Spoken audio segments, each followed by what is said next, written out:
የጋተም ከተማን በውስጧ ያሉትን የወንጀል ቤተሰቦችና እንደ ኦዝ ደግሞ በዚህ ሁሉ ግርግር የበላይ ሆነው ለመውጣት የሚታገሉ ግለሰቦችን ስንመለከት ቆይተን The Penguin የተሰኘው ተከታታይ ፊልም የምዕራፍ 1 የመጨረሻው ክፍል ላይ ደርሰናል። ታሪኩን ከመቋጨታችን በፊት ግን እስቲ ወደ ኋላ ልመለሳችሁና አንድ ነገር ልበላችሁ። በክፍል 1 ቶማስ ዌይን የተባለን አንድ ግለሰብ አስተዋውቂያችሁ ነበረ። ግለሰቡ በጋተም አሉ ከተባሉ ከበርቴዎች አንዱ እንደነበር እናስታውሳለን።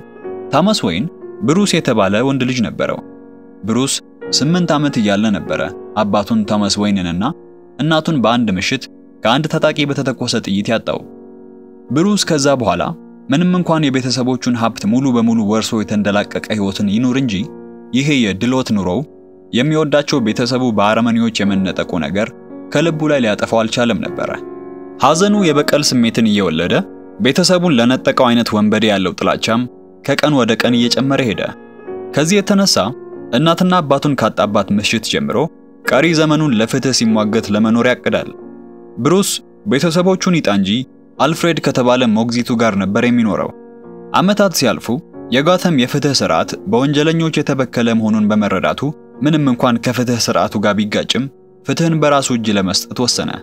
ስለዚህ ምሽትን ተገን አድርጎ ሲጨልም የሚወጡ ወንጀለኞችን መቅጣቱን ተያያዘው። በቀን ባለሀብቱ ብሩስ ዌይን በምሽት ደግሞ ባትማን የተባለው ሚስጥራዊ ግለሰብ ሆነ። ባትማን የሚለው መጠሪያም ከጊዜ በኋላ በወንጀለኞች ዘንድ የሚፈራ ስም ሆነለት። በጋተም ወንጀል ሲበራከት የፍትህ ስርዓቱ ሳይቀር ሲበከል በዚህ ሁሉ መሃል ሐቀኛው ጄምስ ጎርደን የተባለ አንድ ኢንስፔክተር ብቻ ነበረ። ጎርደን የሥራ ባልደረቦቹ በወንጀል መጨማለቃቸውን ከገባው በኋላ ከባትማን ጋር በአንድነት ወንጀሎችን ለመፍታት ወሰነ። ምንም አንድ ላይ ይስሩ እንጂ ኢንስፔክተሩ ባትማን ብሩስ ዌይን መሆኑን አያውቅም ነበር። ይሄ ሚስጥራዊ ግለሰብ ወንጀሎችን የማጣራት ብቃትና አቅርቦቱም ነበረው። ከባልደረቦቹም በላይ ያምነው ስለነበረ ከጭምብሉ ጀርባ ያለው ግለሰብ ማን እንደሆነ ለማወቅ አይጓጓም ነበር። ታዲያ በእነዚህ ሁለት ጥምሮች የጋተም የወንጀል ስር ተቆራርጦ ባያልቅም እንደ ፋልኮኒዎቹ እንደ ማሮኒዎቹ አሁን ደግሞ ኦዝን ጨምሮ እንዳሉ በድብቅ የሚሰሩትን ባይሆንም ጋተምን ድብልቅልቋን እንዳወጣት እብድ ያሉና ወጣ የሚሉ ወንጀለኞችን በመያዝ ለፍትህም በማቅረብ ስኬታማ ነበሩ። በኋላ ላይ ወደ ኮሚሽነርነት ያደገው ጎርደን ወንጀል በተፈጸመ ጊዜ ይሄ ሚስጥራዊ ባልደረባውን የሚጠራበት ለየት ያለች መጥሪያ ነበረችው።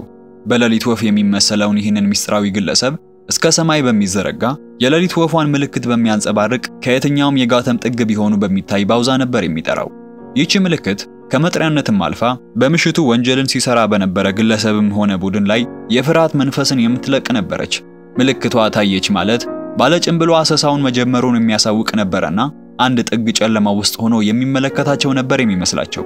በዚህም አንዳንዶቹ የጀመሩትን ዘረፋ ትተው ሲሸሹ፣ ሌሎቹ ደግሞ የልብ ያላቸው ከባለጭምብሉ ጋር እድላቸውን ሞክረው ሳይሆንላቸው ሄዱ ነበር። የፋልኮኒዎቹ አለቃ የነበረው ካርማይን በቁጥጥር ስር የዋለው ይሄው ባትማን የሚሉት ግለሰብ ከኮሚሽነር ጎርደን ጋር በመተባበር ነበር። ኦዝ ጋርም ተገናኝተው የሚያውቁበት ጊዜያት ነበሩ። ታዲያ ይሄ ስናየው የከረምነው የወንጀል ዓለምና የኦዝ ግስገሳ በዚህ የምዕራፍ ማጠቃለያ በሚስጥራዊው ግለሰብ እጅ ፍጻሜውን ያገኝ ይሆን የሚለውን ጥያቄና ሌሎች ጉዳዮችን ይዘን የዛሬውን ክፍል እንጀምራለን። ክፍል 8 የሚጀምረው ፍራንሲስ በዶክተር ጁሊያን የሕክምና ፕሮሲጀር አማካኝነት ልጆቿን ወዳጣችበትና ደግማ ልታስታውሰው ወዳልፈለገችው ጊዜ እንድትሄድ ብሎም የሆነውን ሁሉ እንድትነግራቸው ሲያደርጓት ነው። ፕሮሲጀሩ ስኬታማ ነበረ።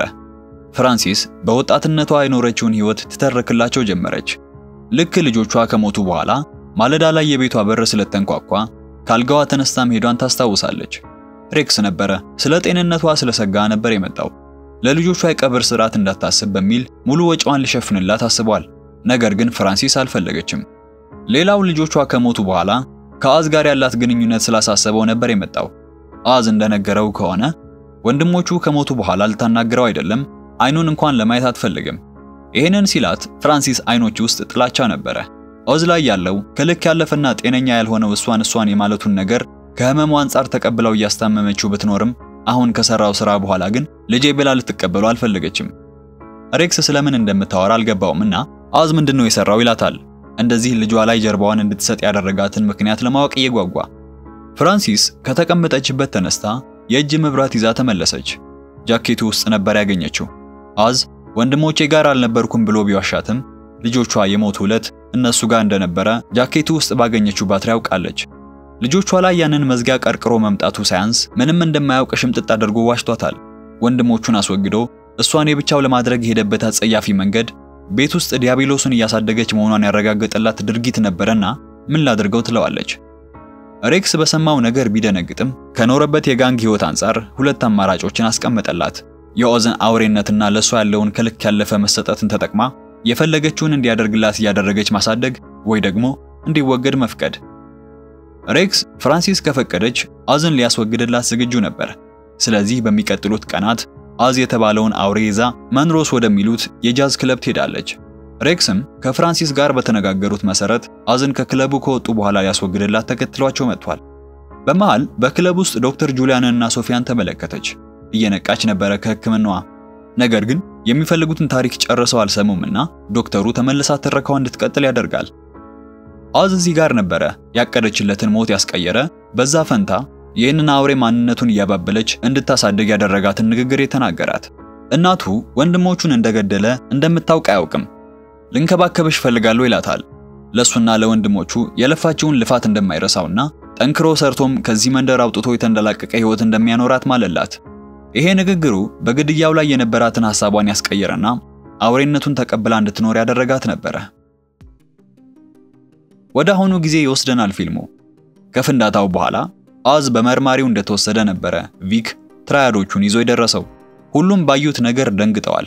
የመጡት ኦዝ ጋር ተጣምረው ሶፊያ ላይ በመዝመት ጋተምን ለመያዝ ነበረ። ነገር ግን ፊታቸው ከሚያዩት ፍንዳታ የተነሳ አሁን ላይ ኦዝም ሆነ እጹ ከጥቅም ውጭ ሆነዋልና ምንም ቪክ ሊያስቀራቸው ቢሞክርም ከሱ ጋር ለመስራት የገቡትን ሐሳባቸውን ቀይረው ይመለሳሉ። መሄጃ የሌለው ቪክ ጠጋ ብሎ በፍንዳታው የተፈጠረውን ነገር መመልከት ጀመረ። በመሃል በተአምር ከተረፈ አንድ የኦዝ መልእክተኛ ለፍንዳታው ተጠያቂ ሶፊያ መሆኗን ተረዳ። ኦዝ ግን የት እንደደረሰ ምንም የሚያውቀው ነገር አልነበረም። ኦዝ በመርማሪው ከተወሰደ በኋላ ራሱን ከሳተበት ሲነቃ መንሮስ የተባለው የጃዝ ክለብ ውስጥ ሶፊያና ዶክተር ጁሊያን ፊት ራሱን ያገኘዋል። እናቱን ይዘው ሲያመጧት ኦዝ መወራጨት ጀመረ። ሶፊያ የኦዝን ድብቅ ሚስጥር አሁን አውቃለች። ስለዚህ ከመግደሏ በፊት መንፈሱን ልትሰብረው አቅዳለችና በልጅነታችን እኔና ወንድሜ አልቤርቶ ሁለት ጫጩት የያዘ የወፍ ጎጆ አገኘን ብላ ንግግሯን ጀመረች። አንደኛው ጫጩት ከሌላኛው ከፊል ነበረ። እናቱም በተለየ መልኩ ተቀልበው ከትንሹ ይልቅ ተንከባከበው ነበርና ይሄ አካሄዷ ለትንሹ ጫጩት እንድሰጋ አረገኝ ትለዋለች። አንድ ማለዳ ግን እናት ወፍ ከጎጆው ርቃ ሄደችለት። በትልቁ ጫጩት የቀናው ትንሹ ወንድሙን በአሰቃቂ ሁኔታ ገድሎ ከጎጆው ይጥለዋል። ከቆይታ በኋላ እናት ወፍ ተመልሳ ስትመጣ ልጇ መሞቱን ትረዳለች። ነገሩ ሶፊያን ቢያስደነግጣትም የገረማት ነገር ግን እናት ወፍ ገዳዩ ሌላኛው ጫጩት እንደሆነ ካወቀች በኋላ ከመቅጣት ይልቅ ዝም ብላ አንዱን ልጇን ማሳደግ መቀጠሏ ነበረ። ሶፊያ ታሪኳን እንደጨረሰች ወደ ኦዝ ዞራ አፉን የያዘችበትን ጨርቅ እያነሳች እናት ወፍ ልጇ ያደረገውን ታውቅ እንደሆነ ትጠይቀዋለች። ኦዝ አፉ ነፃ ከወጣለት በኋላ እንደለመደው መለፍለፍ ይጀምራል። ሶፊያ የምትፈልገውን ሚስጥር አግኝታለች። በክፍሉ የነበሩትም ሁሉ ኦዝ የወንድሞቹ ገዳይ እንደሆነ እንዴትም አድርጎ እንደገደላቸው ያውቃሉ። ነገር ግን ኦዝ ያደረገውን ግፍ ቃል አውጥቶ በእናቱ ፊት ለመጀመሪያ ጊዜ እንዲናገረውና ሲሸሸው የነበረውን እውነት በእናቱ ፊት ተጋፍጦ መንፈሱ ሲሰበር ማየት ነበር የፈለገችው። ምን ተፈጠረ? ወንድሞችን ለምን እዛ የውሃ ቱቦ ውስጥ ታቸው መጣ?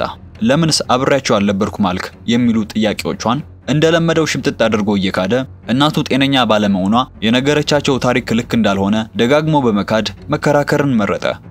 ሶፊያ ሁሉንም ነገር እናቱ እንደተናገረችና የሰራውን ስራ እንደምታውቅ እያሳወቀችውም ስለምታወራው ነገር የሚያውቀው ነገር አለመኖሩን ይመልስላት ነበር።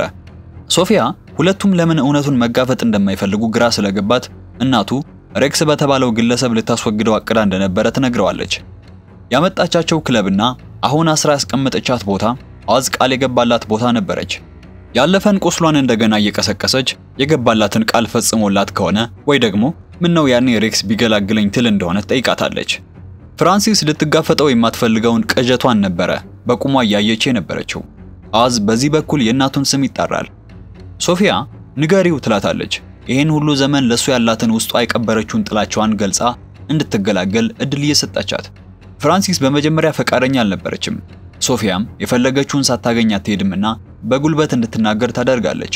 የወንድሟን የቀኝ እጅ ጣት እንደወሰደባት እንዲሁ የእናቱንም ጣት ለመነጠል ተዘጋጀች። ኦዝ በዚህ በኩል ልቀቂያት እያለ መጮህን ይቀጥላል። ሶፊያ እውነቱን ንገራት ትለዋለች። ካልሆነ የእናቱ ጣት መቆረጡ ነው። ፍራንሲስ ትጮህ ነበር። በሚገርም ሁኔታ ኦዝ አሁንም መካዱን ቀጠለ። ስለቱ የእናቱን ጣት መለየት ቢጀምርም እናቱ እርዳኝ እያለች ብትጮህም ሶፊያም እውነቱን እመን እያለች ብትጠይቀውም ኦዝ ግን በለቱ ከነሱ ጋር አልነበርኩም እያለ መካዱን ቀጠለ። እናቱ የልጇን የራስ ወዳድነትን ጥግ ስትመለከት ነበረ መንፈሷ የተሰበረው።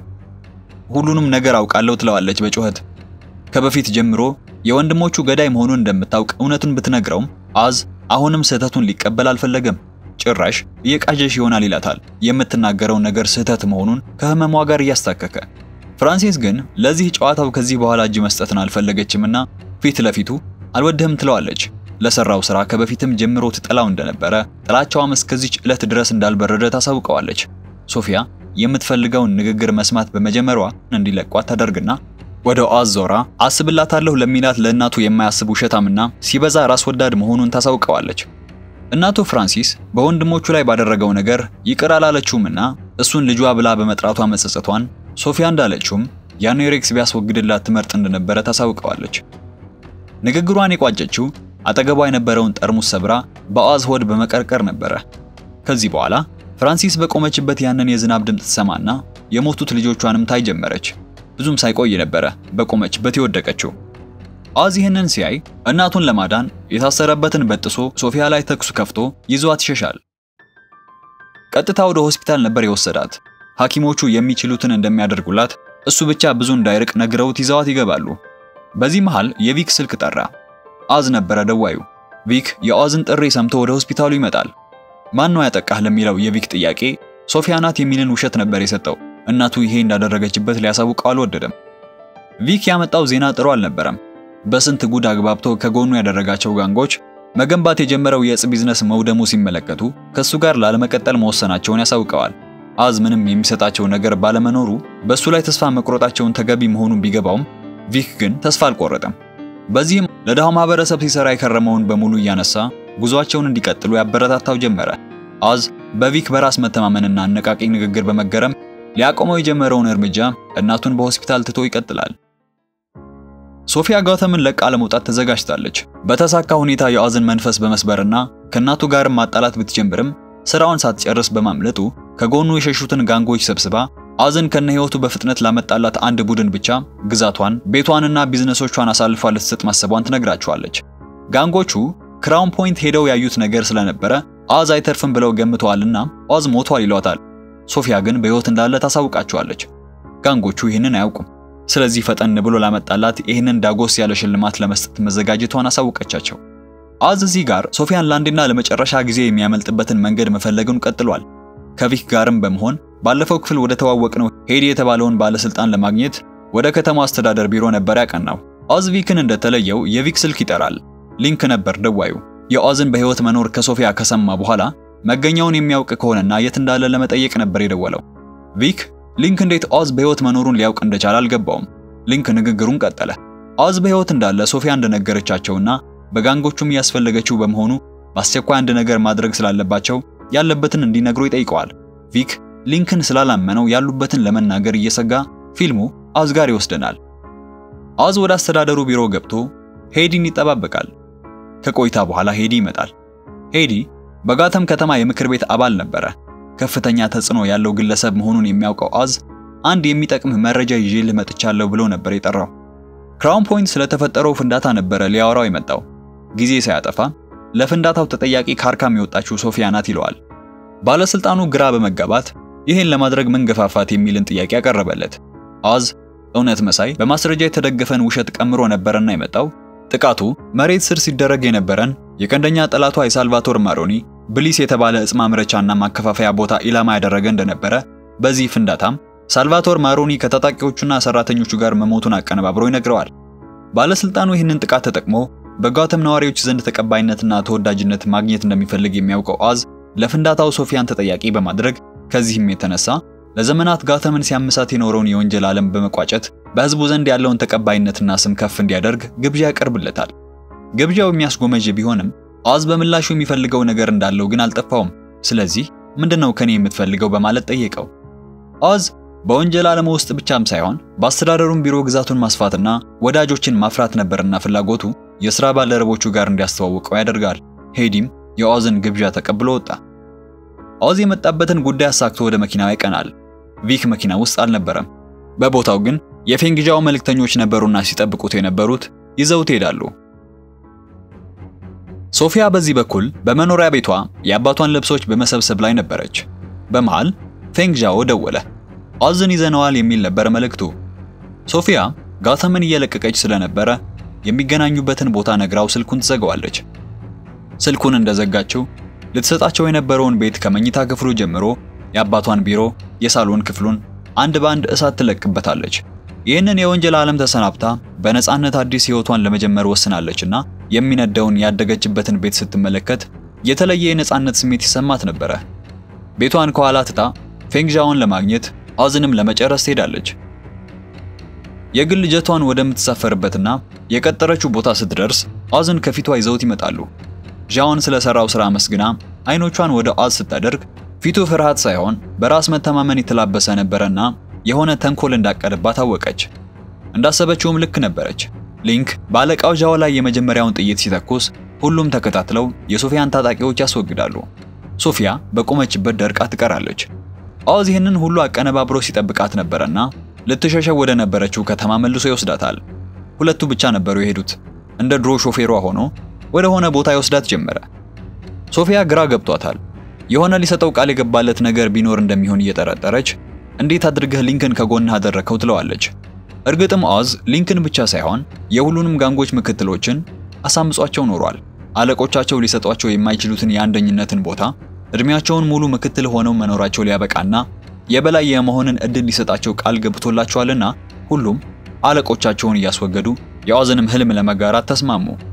ኦዝ ሶፊያን አስወግዶ ዙፋኑን ያለ ስጋትና ያለ ማንም ተቀናቃኝ በእጁ ሊያስገባ የተወሰኑ ደቂቃዎች ብቻ ቀርተውታል። የፈለገው ቦታ እንደደረሱ መኪናውን አቁሞ ይዟት ወደ ወንዙ ይጠጋል። ፊቷን ወደ ወንዙ እንድታዞር አድርጎ ሽጉጡን ጭንቅላቷ ላይ ደቀነ። ሶፊያ ሞቷን ለመቀበል የጥይቱን ድምጽ መጠባበቅ ጀመረች። ድንገት የቆመችበት ቦታ በብርሃን ተሞላ። አይኖቿን ገልጣ ስትመለከት በሄሊኮፕተር የታጀቡ የጋተም ፖሊሶች ከበዋታል። ኦዝ ከሄዲ ጋር በተመሳጠረው መሰረት ሶፊያን ጥፋተኛ አስደርጎ አሳልፎ ይሰጣታል። ፖሊሶቹ ከመምጣታቸው በፊት ኦዝ ከቦታው ሸሽቶ እናቱ ጋር ይሄዳል። በመጨረሻም ጋተምን በእጁ ማስገባቱን ሊያበስራት እየፈነጠዘ ነበር ወደ ክፍሉ የገባው። እናቱ ግን ምንም ምላሽ አልሰጠችውም። ዝምታዋ ያሳሰበው ኦዝ ጠጋ ብሎ ያናግራት ጀመረ። አሁንም ምንም መልስ የለም። ቪክ የጤና ባለሙያ ጠራ። ሐኪሟ ግን የነገረችው ዜና አስደንጋጭ ነበር። ፍራንሲስ በስትሮክ በመመታቷ የማትናገርና የማትጋገርበት ሁኔታ ላይ መውደቋን ታሳውቀዋለች። ፍራንሲስ ባለፈው ክፍል በሕክምና እርዳታ እንዲያስወግዳት ለምና ቃል ያስገባችው እዚህ ደረጃ ላይ መድረስ ፍራቻ ስለነበራት ነበር። ኦዝ ሐኪሟን በንዴት ካባረረ በኋላ ወደ እናቱ ቀርቦ ማልቀሱን ተያዘው። አንዴ ብቻ ነቅታ በመጨረሻ የገባላትን ቃል እንዳከበር አይታ ኮርቼ ባለው እንድትለው ነበር የሚፈልገው። ፍራንሲስ ግን በሞትና በህይወት መካከል ደርቃ ቀርታለችና ሁሌም የሚፈልገውን ያንን ሙገሳውን አልሰጠችውም። ፍራንሲስን በሆስፒታሉ ትተው ኦዝና ቪክ በወንዙ ዳር ሆነው የመጡበትን ጎዳና መመልከት ጀመሩ። ያሳኩት ድል ቀላል አልነበረም። ኦዝ ያላንተ ይህንን ሁሉ ማሳካት አልችልም ነበር ይለዋል። ቪክም ቀበል አድርጎ እሱ ጋር እንዲሰራ ድልን ስለሰጠው አመሰገነው። በዚህ ግን አላበቃም ነበር። ቤተሰቡን ካጣ በኋላ ኦዝ ሌላኛው ቤተሰቡ ሆኖለታልና ያለህኝ ብቸኛ ሰው ነህ ይለዋል ራስ ወዳዱን ኦዝን።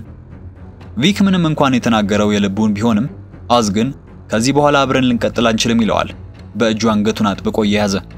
ቪክ ኦዝ ለራሱ ሐሳቢና ላመኑት ከሃዲ መሆኑን ከመጀመሪያም ጀምሮ ያውቅ ነበር። ያኔ ከሳልቫቶር ጋር ወዳጅነት መስርቶ በጀርባው ግን የአልቤርቶን ቀለበት ሰጥቶ በአልቤርቶ ሞት ሲያጣቁረው ለቃሉ ምንም ግድ የማይሰጠው መሆኑን ተገንዝቧል። ሁሌም የሚሞተው ሌላ ሰው ነው እንደሚባለው አንቆ ገሎኝ ህይወት አልባ ሰውነቴን በወደቀበት ጥሎት ይሄዳል ብሎ አስቦ አያውቅም። ለኦዝ ቤተሰብ ጥንካሬ ብቻ ሳይሆን ድክመቱም ነው። ምንም ቪክ መልካም ልጅ መሆኑን ቢያውቅም ደካማ ጎኑ እንደሚሆንበት ገብቶታልና አብሮት እንዲቀጥል አልፈለገም። ፊልሙ ወደ አርካም ይመልሰናል። ሶፊያ ጋር ነበረ። ግዛቱን ለማስፋፋት በሚታትረው በኦዝ ምትክ የወንጀሉን ዓለም ለመቋጨት የታገለችው ሶፊያ ነበረች አርካም የገባችው። የሶፊያ መታሰር ዜና ከተሰማ በኋላ ብዙ አድናቂዎቿ ደብዳቤ ጽፉላት ነበር። አንድ ቀን ግን ሰሊና ካያል ከተባለች እህትሽ ነኝ ከምትል ሴት ደብዳቤ ላክላታል። ደብዳቤውን ያመጣላት ዶክተር ጁሊያን ነበር። ይቺ ሰሊና ካያል የተባለችው ግለሰብ ካርማይን ከሌላ ሴት የወለዳትና መግቢያዬ ላይ በባትማን ብዬ እንዳስተዋወቋችሁ ሚስጥራዊ ግለሰብ ለጭቁኖች ቆማለሁ የምትል ራሷን ካትውመን በሚል መጠሪያ የምትጠራ ሴት ነበረች። ፊልሙ የደብዳቤውን መልእክት ባያሳውቀንም ለሶፊያ ተስፋን የሰጠ መልእክት ነበር የያዘው። ታሪካችን ከመዝጋቱ በፊት ለመጨረሻ ጊዜ ኦዝ ጋር ይወስደናል። አሁን ላይ እንደተመኘው የጋተም የወንጀል ዓለም ቁንጮ በመሆኑ ከበርቴ ሆኗል። ስለዚህ ለእናቱ በገባው ቃል መሰረት ሰማይ ጠቀስ በሆነ ሕንፃ አናት ላይ ሰፊ ክፍል ገዝቶ ያስቀምጣታል። ኦዝ እናቱን በሞት ገላግሎ ማሳረፍ ሲኖርበት ለሱ ደስታ ሲል ብቻ እየተሰቃየች እንድትኖር ፈርዶባታል። ለሱ ታማኝ የነበሩትን ሰውቶ ባገኘው ስኬት ደስተኛ ቢሆንም በፍራንሲስ አይኖች የሚፈሱት እንባዎች ደስታውን አልተጋሩትም። ኦዝ እናቱን ተለይቶ ይወጣል። በታችኛው ክፍል ኢቭ ትጠብቀው ነበር። ስኬቱን የሚጋራው ሰው ከሷ በቀር ማንም አልነበረም። ግራ በሚያጋባ ሁኔታ ኢቭ ልክ እንደ እናቱ መስላ ነበር የመጣችው። ኦዝ አለባበሷን እንደመረጠው ያስታውቅ ነበር። ሁሉ ነገሯ ያኔ ለእናቱ ቃል ገብቶላት የነበረው ምሽት ለብሳው የነበረችውን ቀሚስ፣ የፀጉር አያያዟን ጭምር ሁሉ ነገሯ ፍራንሲስን መስላ ነበር የመጣችው። ኦዝ ወደ ኢቭ እየተጠጋ እናቱን እያዋራ ይመስል እናቴ እንደኮራሽብኝ ንገሪኝ ይላት ጀመረ። ኢቭ አስቀያሚ ድራማውን በመቀበል እናቱን ሆና ስኬቱን ታደንቅለትና ታሞጋግሰው ጀመረች። ሁለቱም እየዳነሱ ካሜራው ከህንጻው ወጥቶ ወደ ጋተም ሰማዮች አማተረ። በሰማዩ ላይ ያን ሚስጥራዊ ግለሰብን የሚጠራው ባውዛ በርቷል። ባትማን የተጠራው ለኦዝ ይሆን በሚል ጥያቄ ምዕራፉ ይዘጋል። ዘ ፔንጉዊን የተሰኘውን ተከታታይ ፊልም ምዕራፍ 1 እዚህ ላይ እንቋጫለን። በምዕራፉ ጥሩ ቆይታ እንደነበራችሁ ተስፋ አደርጋለሁ። ቪዲዮ ከተመቻችሁ ላይክ በማድረግና ኮሜንት ላይም የተሰማችሁን በማስቀመጥ ቻናሉን መደገፍ አትርሱ። በቀጣይ ሌሎች ዩቲዩበሮች ያልሰሯቸው እንድሰራላችሁ የምትፈልጓቸው ፊልሞችን መጠቆም ትችላላችሁ። በተረፈ እንደተለመደው ስክሪኑ ላይ ባለው በሚቀጥለው ቪዲዮ አገኛችኋለሁ።